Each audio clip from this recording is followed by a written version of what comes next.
It is the year 60 AD on the vast and untamed plains of Britannia, modern-day Britain. The air is thick with tension, the distant sound of war drums echoing across the rolling hills. A Roman army, hardened by years of conquest, stands firm under the command of Governor Gaius Suetonius Paulinus. They are but 10,000 strong, a disciplined force composed of his own Legio XIV Gemina, detachments of the Iux Valeria Victrix, and whatever auxiliaries and cavalry he could muster. Yet they are outnumbered, vastly. Across the horizon, a sea of warriors surges forward, a coalition of Britannic tribes, tens of thousands strong. At their head, riding in a grand war chariot adorned with gleaming metal and intricate carvings, is their leader, Queen Boudicca of the Iceni. She is a woman scorned, a queen betrayed. The Romans have taken her kingdom, brutalized her daughters, and left her people in chains. Now she leads them in a desperate bid for vengeance. The battlefield is set. Paulinus, knowing the weight of what is to come, has chosen his ground carefully. A narrow passage flanked by thick forests, leaving his rear and sides protected. His men will hold the line, forcing the Britons into a frontal assault where discipline will triumph over raw numbers.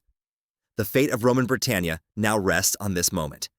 As the first war cries rise from the advancing Britons, the storm of battle is about to break. The fire of rebellion. The Britons advance in a chaotic wave, their warriors howling in fury, their painted bodies gleaming under the dim Britannic sun. Spears rattle, swords clash against shields, and war horns wail across the battlefield. At the front, Boudicca stands tall in her chariot, her fiery red hair flowing behind her like a banner of defiance. She turns to her warriors, raising her voice above the roar of the gathered horde. Tacitus, the Roman historian, would later record her words. "It is not as a woman of noble blood that I stand before you, but as one of the people.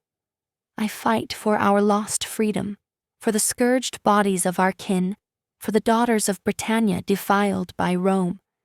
These invaders think us weak, but they will soon know the wrath of those they have wronged.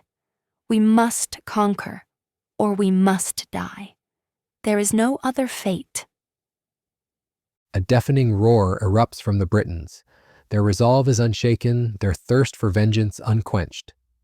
Boudicca's warriors are not soldiers in the Roman sense. They are farmers, hunters, and blacksmiths, fathers and sons, mothers and daughters, fighting not for conquest, but for survival. Yet even in their fervor, there is a flaw. Though mighty in number, they are poorly armed. Years of Roman occupation have left them stripped of proper weapons and armor. Some wield swords, but many carry hunting spears, wooden clubs, or even farming tools reforged into instruments of war. Their shields, when they have them, are simple and light, nothing compared to the ironclad discipline of the Roman legions. But in this moment, none of that matters. What they lack in steel, they make up for in sheer ferocity. With their war chariots leading the charge, they surge forward, ready to break the Roman line and cast off the yoke of empire. The battle is about to begin. Clash of Titans. The first wave of the Britannic assault crashes against the Roman lines like a raging tide. Boudicca's war chariots, their spiked wheels gleaming with menace, surge forward in a thunderous charge. The Britons believe these chariots will scatter the Roman formations, but the legions stand firm. With practiced precision, the Roman front ranks lock their shields together, forming an unbreakable wall of iron and discipline.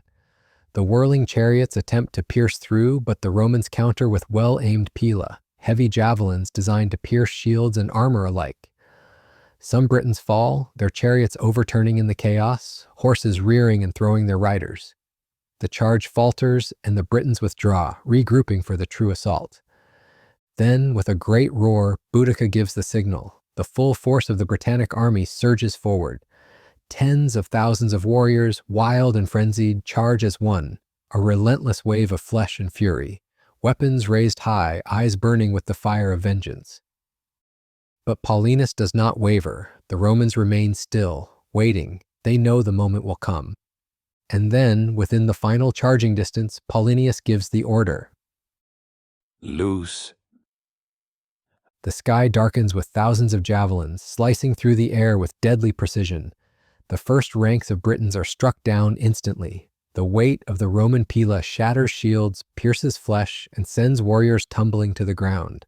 Chaos ripples through their lines. Still, the Britons press on.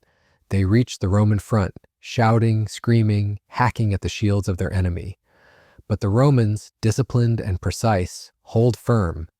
Their short swords, gladi, lash out from behind their shields, stabbing and slashing with brutal efficiency. This is not a battle of honor, nor one of chivalry. It is a slaughter. And as the Britons continue to hurl themselves at the Roman wall, Paulinus knows his strategy is working. The tide has begun to turn.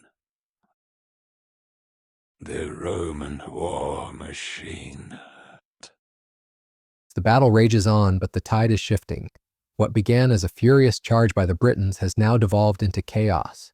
The Roman legions, disciplined and relentless, move as one, an unbreakable wall of steel and shields. At Paulinus's command, the legions press forward in a calculated advance. They move in wedge formations like the teeth of a great iron saw, cutting deep into the mass of Britannic warriors. Each step forward drives the Britons back, their numerical advantage meaningless in the face of Roman discipline. The air is thick with the clash of iron, the screams of the wounded, and the relentless roar of battle. Blood soaks the ground. The Britons, once so confident in their overwhelming numbers, now find themselves unable to break through. Behind them, the worst possible realization begins to dawn. There is nowhere to retreat. In their eagerness for victory, they had placed their supply wagons and families at the rear of the battlefield. What was meant to be a triumphant display of conquest has become a death trap. Seeing the panic spread, Paulinus orders his cavalry to strike. Roman horsemen, their lances gleaming, charge into the Britons from the flanks. The already disorganized mass of warriors collapses further into confusion. There is no escape, no mercy. The Romans, sensing the enemy's desperation, fight with renewed fury. The once mighty Britannic horde is now a mass of terrified, trapped warriors, their backs against their own wagons. The battle is no longer a contest, it is a massacre. And Boudicca, watching her people fall by the thousands, knows that the rebellion is lost. The fall of a rebellion. The battlefield is no longer a place of war, it is a graveyard. The Britons, once so sure of victory, are now trapped in a frenzy of blood and panic. Their tightly packed ranks, once a symbol of overwhelming numbers, have become their downfall. The Roman advance is unstoppable. Shields locked, swords flashing, the legions carve through the mass of warriors with mechanical precision. The disciplined formations continue to press forward, forcing the Britons against their own wagons. There is no space to maneuver, no room to flee. Those at the front are slaughtered by the Roman gladi. Those at the rear are crushed under the weight of their own fleeing comrades. The Roman cavalry ensures there is no escape. Lances pierce flesh, hooves trample the wounded, and the Britons, once fearless in their defiance, are now helpless before the might of Rome. Tacitus would later write that 80,000 Britons lay dead upon the field. By contrast, the Roman losses numbered only 400. The scale of the slaughter is unimaginable. What was meant to be a rebellion, a final strike for freedom, has ended in absolute devastation.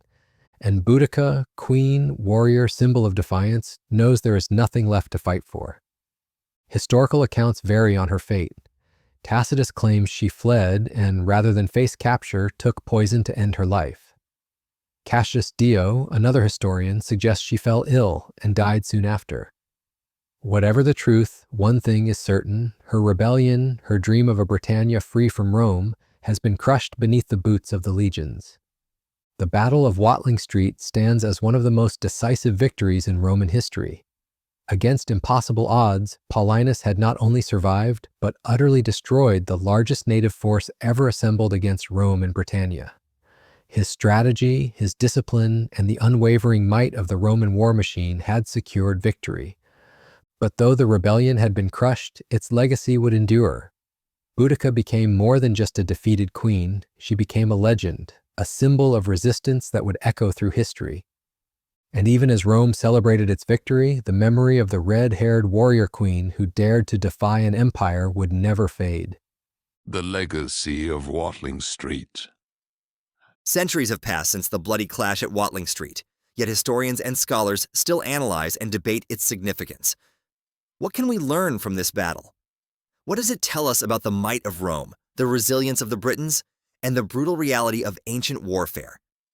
For many modern historians, the Battle of Watling Street represents one of the finest examples of Roman military strategy. Gaius Suetonius Paulinus' ability to turn overwhelming odds into a decisive victory is still studied in military academies today. His use of terrain, discipline, and tactical formations highlights why the Roman war machine dominated the ancient world for so long. Even against an enemy that outnumbered him nearly 8-1, his legions emerged victorious with minimal losses. But there is also a darker side to this victory. The brutality of the Roman response, the slaughter of not just warriors, but also women and children, paints a stark picture of the empire's approach to rebellion. Rome ruled with both civilization and cruelty, and its ability to suppress uprisings through sheer force ensured its dominance in Britannia for centuries to come. And what of Boudicca? To the Romans, she was a dangerous rebel, a threat to the empire. But to modern historians, she is a symbol of defiance, an icon of resistance against oppression. Her rebellion, though ultimately doomed, shook the Roman hold on Britain and forced the empire to reconsider its policies toward native populations. In many ways, her uprising revealed the cracks in Rome's rule, foreshadowing the struggles the empire would face in later centuries. Today, Boudicca stands as a national symbol in Britain. Her statue, towering near the Houses of Parliament in London, reminds us of her unbreakable spirit. The battle she lost is long past, but her legacy endures, an emblem of those who rise against impossible odds, even in the face of an empire. The Battle of Watling Street was not just a fight between Rome and the Britons. It was a defining moment in history, one that continues to teach us about power, resistance, and the cost of war.